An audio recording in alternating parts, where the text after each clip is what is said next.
E aí, meus torcedores brasileiros preferidos, senhoras e senhores, bem-vindo a mais um vídeo do canal Deixa o Palmeirense Falar.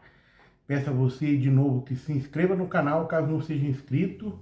É muito importante a sua inscrição, sempre estou falando aqui, mais da metade das pessoas que assistem o canal não são inscritos, então vamos se inscrever. Peça também para você que deixe o seu like, comenta, compartilhe, seja membro do canal, é importante, apenas R$ 1,99 por mês para ser membro do canal. E vamos que vamos, né? Vamos ajudando aí. Me segue aí nas redes sociais, no Instagram, @TadeuVerde, e também no meu canal secundário do YouTube, o Quebra Toda a Cidade. Se quiser ajudar o canal, tem o Pix na tela, descrição do vídeo, e também tem o Valeu Demais do YouTube, que ajuda bastante. Qualquer valor ajuda. Muito obrigado a todos, tá? Vamos lá. O Flamengo jogou contra o Olímpia, né?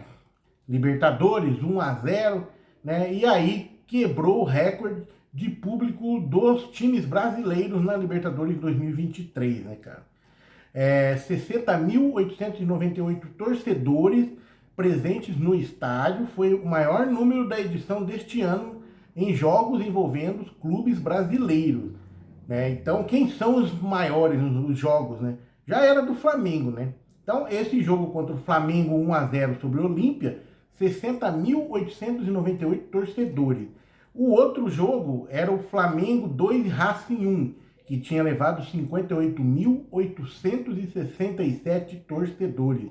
E depois o terceiro era também do Flamengo, Flamengo e Alcas, 4-0 Flamengo, 58.699 torcedores. E ainda tem River Fluminense 5 e River Plate 1, que lotou o Maracanã também com 57.652 torcedores. Agora no Atlético Mineiro 0, Palmeiras 1, 52.587 torcedores. Então, para falar esses 5 aí, tem mais, né? Tem Fortaleza, tem mais 2 jogos do Fluminense, um do Flamengo e outro do Palmeiras. Então, são os jogos aí que estão lotando os estádios na Libertadores. E o Flamengo, como sempre, é dono das 3 primeiras posições, né? Dos 3 primeiros maiores públicos é do Flamengo e sempre vai ser, né? Não tem como você bater o Flamengo nesse quesito aí com a torcida que tem, né? Talvez o River Plate lá consiga porque tem um estádio maior. Não sei quanto é a quantidade de torcedor do River, mas o Flamengo a gente sabe que é a maior torcida do mundo, né? Pelo menos é o que dizem, né? A do Brasil a gente tem certeza que é, né? Mais de 45 milhões de torcedores, segundo o IBGE, né? E num vídeo que eu trouxe aqui mostrando para vocês, beleza? Vamos lá. O Flamengo, né, com a grandeza que tem, agora inaugurou um museu aí, com a presença do Galinho, né, inaugurando um museu, ficou muito feliz, emocionado, né, vai trazer toda a história do Flamengo, os títulos, os troféus, né, aquela coisa que o Palmeiras tem um museu no Allianz também, né, o Flamengo não tem como não ter, né, velho? Um clube gigante como é o Flamengo, com muita história, muitos títulos, né, tem que ter o seu museu, né? Então inaugurou agora o Museu do Flamengo, e se você que quiser visitar, aqui no extra.globo.com diz que a entrada individual para o museu custa R$ 80, é lá na Gávea o museu, com meia entrada saindo a R$ 40. Ela pode ser comprada diretamente na bilheteria do museu, através do Fla App, né? Ou pelo site oficial da atração, o site oficial do museu.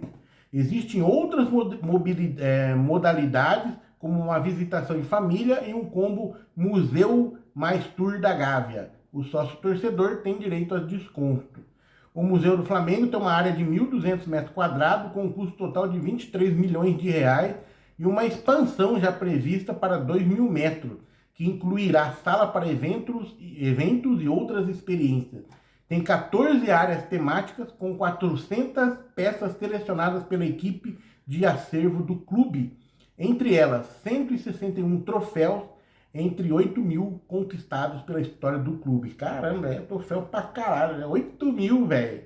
Aí não cabe tudo no museu, né? Vai ter que aumentar o museu pra botar mais troféu. E olha que tem muito pra ganhar ainda pela frente, né? Pelo time que tem, a estrutura que tem, que tá montada hoje, com certeza vai ganhar muito mais troféu, né? Então, você que mora no Rio, que um dia for fazer uma visita ao Rio de Janeiro, tem aí o Museu do Flamengo para visitar. Beleza? Vamos lá. Sampaoli, né, cara, falou aí pela primeira vez sobre o Pedro, né? não teve como não falar, foi na entrevista coletiva, ele disse que doeu muito a situação sobre o Pedro, afirma que não vai expor o Pedro e se diz triste pela situação, né? Pelo menos é o que ele tá falando, né, cara? Ele diz o seguinte, ó, todas as pessoas que trabalham comigo, gerente, cozinheiro, roupeiro, são minha gente. Pedro é minha gente, tenho que proteger e falar internamente. Eu jamais falaria do meu jogador, jamais. Pedro não jogou porque foi punido. Agora, voltará se tiver condições, poderá participar do jogo, dependendo da minha decisão. Ele sabe o sentimento que tem e temos que resolver. Somos seres humanos grandes, né? É foda, né? E ainda ele lamentou os desfechos da situação, né? Que acabou com a demissão lá do amigo dele, não era amigo dele, né? Do preparador físico, né? Então ele é, de, de, tá triste, né? Tá triste, pelo menos é o que fala, né? Eu acho que o erro da parte dele foi não ter falado com o Pedro logo depois do ocorrido. Tinha que ir lá atrás do Pedro, conversar. Quando o Pedro voltou no treinamento na segunda-feira, na terça, né, tinha que ir lá conversar com o cara, chamar no canto. Tipo assim, ser líder, né? Ele é líder, né? Não adianta falar que dá todo apoio pra ele, pedir desculpa e tudo mais. Essas coisas normais, mas pra gente que não fez, né? Cada um tem uma maneira de lidar com as coisas também, né? A gente pode também julgar todo mundo assim, né? Então, a impressão que deu que ele não tava nem aí, né? Essa é a impressão. Mas aí na entrevista agora ele falou que tava muito triste, né? E aí, de novo, né? Cada um reage de um jeito diferente, a gente não pode julgar, né? A gente fala, critica, tudo, mas é complicado, né, cara? E vamos lá, né? E o Landim também falou do Pedro, né? Disse que o Pedro está resolvido. O caso do Pedro já não tem mais nada. Ele só sai do Flamengo se algum clube pagar a multa. Bem isso. E diante, quando perguntaram para ele sobre o Benfica, né? Então ele já falou, beleza, pode levar o Pedro. Pagando a multa, que é 100 milhões de euros, né? É dinheiro pra caramba, né, cara? Jesus amado. Aí, ó, a reportagem do ge.globo.com. Vou ler uma parte aqui, ó. O presidente do Flamengo afirmou nesta sexta-feira que só negociará o atacante Pedro caso seja paga o valor da multa contratual do jogador. No dia anterior, o jornal português Bola noticiou o interesse do Benfica na contratação do atacante.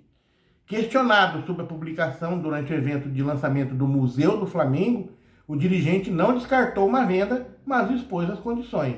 Entre aspas, ele falou, se o Benfica está interessado em comprar o Pedro, é simples. Basta depositar a multa dele, conversar com o Pedro e tirar o Pedro do Flamengo. A gente tem um contrato com o Pedro e uma multa estabelecida. Vai lá, deposita o valor da multa, negocia com o jogador um bom contrato para ele, que eles tiram o Pedro do Flamengo. Simples assim. Sendo assim, demonstra que não vai vender o Pedro, de jeito nenhum, né? E ainda terminou, né? O assunto Pedro já está totalmente resolvido.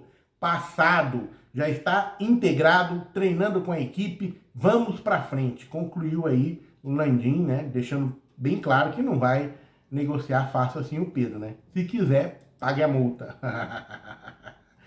E aí, rapaziada, ainda o Mauro César Pereira, ele é ácido, né? Ele é ácido, ele é duro no que ele fala, muitas coisas, algumas coisas é meio foda, né? Que ele se deixa, ele exagera, mas agora ele falou uma coisa, uma verdade, que eu acho que é uma verdade, porque vários inscritos no canal colocaram no comentário a mesma coisa, que é o seguinte, com o Bruno Henrique de volta, é difícil que Pedro seja titular absoluto, comentou o Mauro César. E muitos inscritos tinham colocado isso pra mim aí nos vídeos, né, sobre o Pedro, né, cara. É foda, né, cara. O que o Mauro César falou e chegou nessa conclusão, né? Ele disse que a postura do Flamengo durante o jogo contra o Olímpia do Paraguai na Libertadores não foi tão intensa como de costume nas Copas. A pressão na saída do adversário, especialmente no primeiro tempo, não foi tão forte, o que causou a sensação de que o gol poderia sair a qualquer momento. Mas isso não se concretizou. A volta de Bruno Henrique aumentou a concorrência no time, tornando o Pedro não mais um titular absoluto. Eita nós, né, cara? Muito que se tem falado sobre a relação entre Pedro e Sampaoli. É evidente que eles não estão próximos. Sampaoli, conhecido por ser um treinador que não se comunica muito com os jogadores no dia a dia, parece não ter uma boa relação com alguns membros do elenco. Há jogadores que não jogam pelo técnico e uma parcela do time enfrenta dificuldade em se adaptar ao estilo europeu do treinador, buscando algo mais paternalista. Eita nós, né? Diante desse cenário, é necessário que haja um ajuste no time do Flamengo para enfrentar os desafios futuros e superar as dificuldades visando a retomada de um bom desempenho. A temporada ainda reserva muitas emoções e o time precisará trabalhar em conjunto para alcançar o sucesso. Então, no entendimento do Mauro César e de muitos inscritos, né, Bruno Henrique voltando, ficando bem, o Pedro não é titular absoluto, né? Que coisa, né, cara? Um jogador como o Pedro, velho. Todo mundo quer o Pedro, qualquer time quer o Pedro, é titular em qualquer time, mas no Flamengo ele não é, velho. Que elenco foda esse do Flamengo, né? E o pior é que eu entendo, cara. Sério, eu sou fãzaço do Pedro. Mas você olhando hoje a escalação do Flamengo e os jogadores do Flamengo tem, é foda, é questão de encaixe, né? Ele não encaixa, velho. Não encaixa, esse que é o problema. Tem que sair o Gabigol para ele se encaixar. Ou o Bruno Henrique. E aí muda tudo, né? Mas o que é melhor? O Bruno Henrique, Gabigol ou Pedro e Gabigol? É óbvio que todo mundo vai falar que o Bruno Henrique é melhor junto com o Gabigol do que o Pedro junto com o Gabigol. Não que o Bruno Henrique seja melhor que o Pedro, entendeu? É diferente, são jogadores diferentes, velho. Outra característica. Mas encaixa melhor o Bruno Henrique no time, né? É foda, cara. Complicado, né? E o Pedro, né, vê aí sua carreira, de certa forma, até um pouco prejudicada por isso, né? Porque é um baita no jogador, nível de seleção brasileira e é reserva no time. Porque o time tem jogadores muito bons que se encaixam melhor do que ele, cara. Pelo amor de Deus. Que louco, né? Vamos que vamos. Mas finalizando o vídeo, cara, vamos falar aí de um ex-Flamengo, cara. Ex-Flamengo que tá na Europa, é jogador do Real Madrid, mas está abandonado, segundo reportagem do UOL.com.br. Nada mais, nada menos que Reinier. A reportagem traz o seguinte matéria, ó. Reinier fica abandonado e vive pesadelo no Real Madrid, diz um jornal lá, né? O que aconteceu? Reinier está abandonado no Real Madrid, já que viu toda a delegação embarcar para os Estados Unidos, onde o clube fez a sua pré-temporada. Ele treina sozinho no CT do Real. Que coisa, mano! Segundo o jornal AS, o ex-Flamengo está em um pântano profundo, entre aspas, olha, já que não encontrou ainda uma maneira de deixar o Real Madrid. Ele foi comunicado que não está nos planos e já aceitou ser emprestado novamente. Em meio a isso, ele viu uma negociação sobre o retorno ao Girona por empréstimo esfriar. O jornal aponta a venda de Oriol Romeu para o Barcelona como principal motivo para o clube esquecer Reinier neste momento. Apesar da situação, o jornal aponta que Reinier tem sido profissional e não tem feito caras feias por estar treinando isolado no Real Madrid. Por fim, o jornal AS afirma que a prioridade do jogador brasileiro é permanecer na Espanha, mas que caso não chegue a uma oferta, ele pode ir para o exterior. O jogador brasileiro chegou ao clube espanhol em janeiro de 2020, quando foi comprado junto ao Flamengo. Entretanto, foi incorporado ao Castilha, equipe B do Real. Após um período, foi emprestado por 2 anos ao Borussia Dortmund, onde teve poucas oportunidades. Ainda ficou 2 anos, né? Logo após voltar à Alemanha, o meio-campista acabou emprestado ao Girona, onde jogou mais na última temporada, mas mesmo assim não conseguiu ser um destaque absoluto do time. O seu atual contrato com o Real Madrid vai até 2026. O brasileiro ainda não estreou pela equipe profissional. Que coisa, velho. Que coisa, velho. Sei lá, né? Não se adaptou lá, não tá indo bem. Foi pro Borussia, ficou 2 anos. Foi pro Girona, não deu muito certo. Cara, eu se eu fosse ele, eu tentaria voltar pro Brasil, cara. Meu, não tá se adaptando no futebol europeu, né? E é duro, cara, pro jogador, né, meu? Imagina o cara realiza o sonho, consegue ir pra Europa, né, velho? Pro Real Madrid. Porra, velho. Fui vendido pro Real Madrid. Aí o cara vê que a vida dele vai se transformar e aí dá tudo pra trás. Dentro do Real Madrid o cara tá abandonado. Que coisa. Aí vai pro outro time e não dá certo. Que loucura, velho. Que loucura. A cabeça do cara deve estar meio... Tem que ter muito equilíbrio emocional pra aguentar isso e não fazer besteira mesmo, né, cara? Ficar de cara feia, xingar, brigar com todo mundo. E se ele fizer isso vai ser pior ainda. Mas tenho certeza, uma hora vai aparecer uma oportunidade.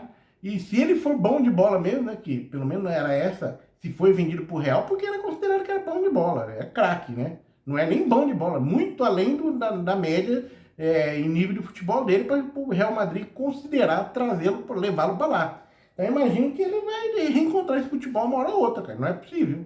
Ou, né, como ou muitos que aconteceu, né, que foram, tentaram e não deram em nada, né. Vamos esperar que essa não seja a realidade do Renier, né, que ele reencontre o seu futebol e faça alguém, o povo feliz com seus gols, jogadas e tudo mais. É isso. Beleza, galera? O que você acha? Coloca no comentário aí, beleza? Até mais.